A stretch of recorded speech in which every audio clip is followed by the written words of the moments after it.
Hey guys, how you doing? It's Juan Orta, also known as Captain Hooks. And if you're a fisherman trying to figure out what kind of fisherman you are, what kind of fish you're after, then this is the video for you to watch. Stay tuned.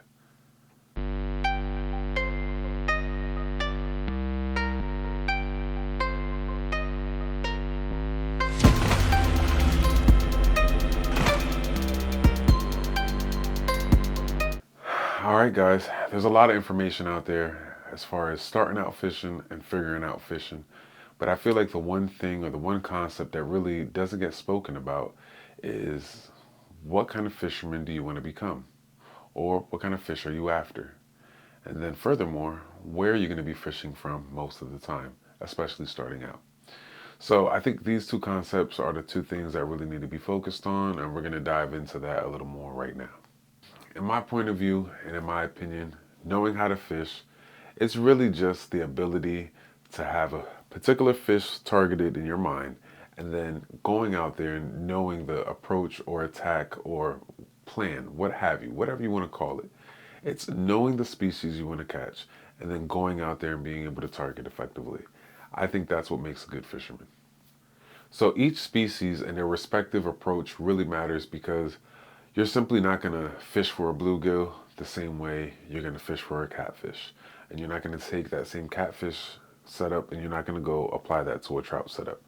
That's just not how it works. So that's why the tackle could seem so overwhelming when you're out and you're shopping and you're looking at things, especially if you're new, because not all the gear has it plastered right on the face of it. Use me to catch this or use me to catch that. There are lures and things that are designed for particular species, but until you get that research flowing, until you kind of get an idea of what that really is or looks like, or even what those lures look like, when you go to the store, it's going to be super overwhelming. And you could be buying a whole bunch of crap you don't need and running things in an intention like, I remember one time when I first started fishing, I had no clue what I was doing. I put a crankbait and a bobber all on the same line all together. And that's just a big no-no. Things like barrel swivels and quick clips, these are all things I see that come to newcomers that really jack them up. So, my advice is just slow it down. Figure out what kind of fisherman you want to become first. Study the tools, the lures, the techniques necessary to catch those kind of fish. And then when you do that, do it on a low, slow, steady level. Find the most basic way to catch that particular fish and then just go with that approach.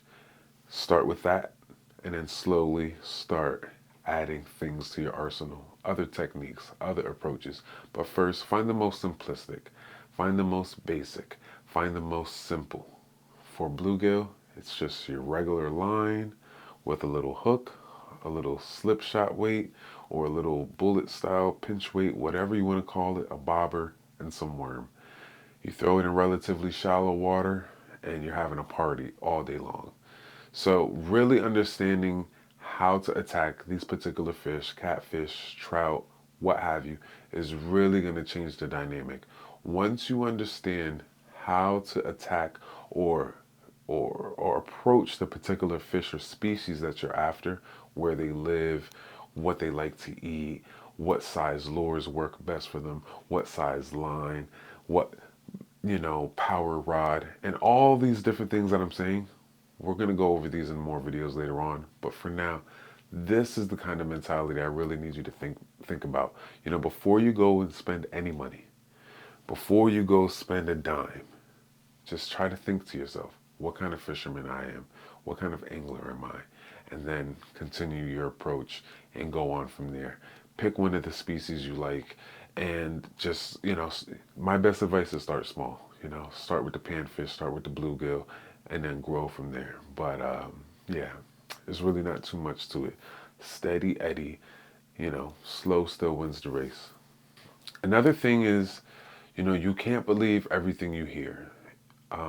There's going to be a lot of guys that, okay, for example, you may come off the boat launch, the boat ramp, you might be getting to a particular lake, river, spot, pond, wherever you're going fishing, and you're just trying to get a feel for things, and you approach somebody and you say, hey, how's it going? How are they biting? You may run into two different scenarios. you might run into somebody like me who I'm going to deceive you.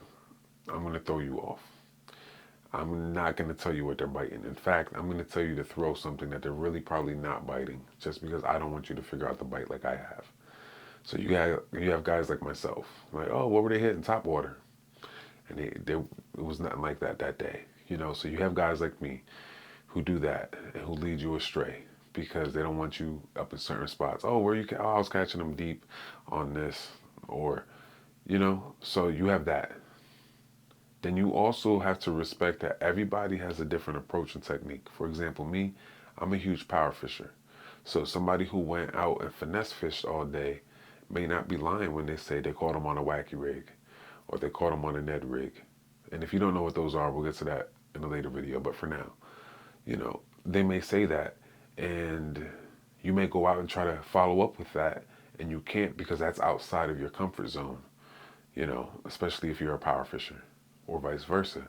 If they're a power fisher and they're like, yeah, I caught them on crankers all day, or I ran the chat, or I messed them up on a jerk bait, and you're not a power style fisherman, you're not gonna be able to adapt to that.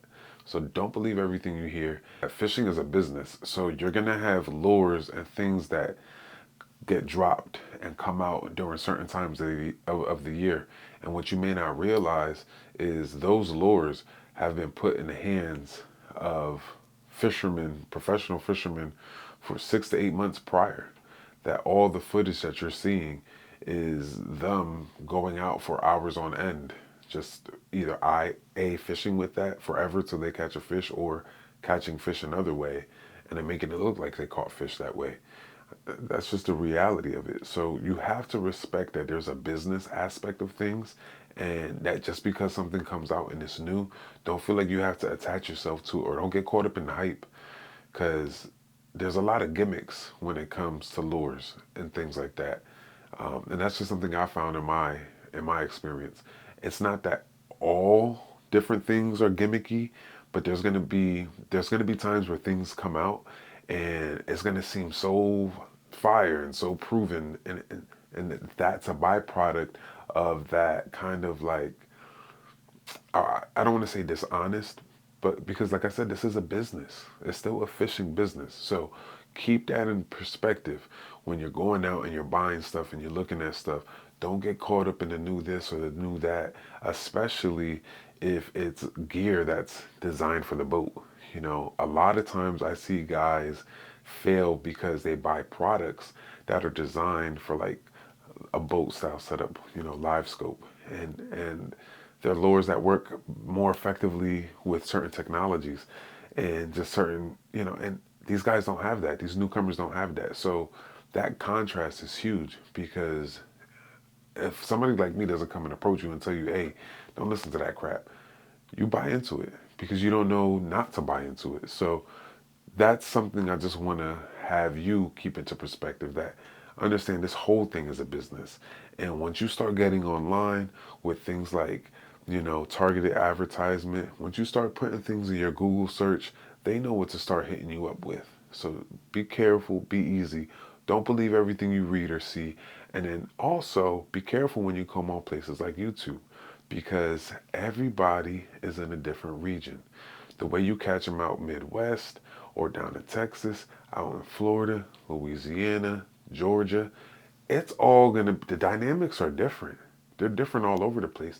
And a lot of these guys, especially these bigger name YouTube channels, you got to get acquainted with where they are. Where do these guys reside out of? Where are they consistently shooting these videos that they're fishing from? Because these are the areas that these lures that are best for the month of November, or the ultimate lure for springtime, or this for pre-spawn. This is all what works wherever they're at. So respect where you're at, respect where they're at, and kind of get in where you fit in. And don't think that what applies in one place is going to apply somewhere else. Because I fish South Carolina maybe 2 times a year, and that fish is completely different to where I am here in southeastern PA. So these are just different things you're going to want to keep into perspective, all right? Now we're going to get into what you should start learning for yourself and start getting familiar with, and that's the rods, the lines, and the reels. Once you figure out the kind of species you're after, figure out what kind of rods, lines, and reels associate with that particular species and approach. That's it. That's going to be the basics. On the next video, when we come back, we're going to talk about the rods and the reels themselves, how to identify any reel that you see, how to understand what kind of line is allowed to go on there or manufacturer's recommendation, and then same thing for the rods, because there's going to be information on both the reels and the rods that give you all the insight you need. What kind of line I could put on, like down to the smallest size, up to the biggest size, even to how much yardage could go on there. So next time we get back, I'm going to give you everything you need. So when you get up in that store, you know what you're looking at. All right. Grace and peace. God bless, baby. Captain Hooks is over and out. Splish splash.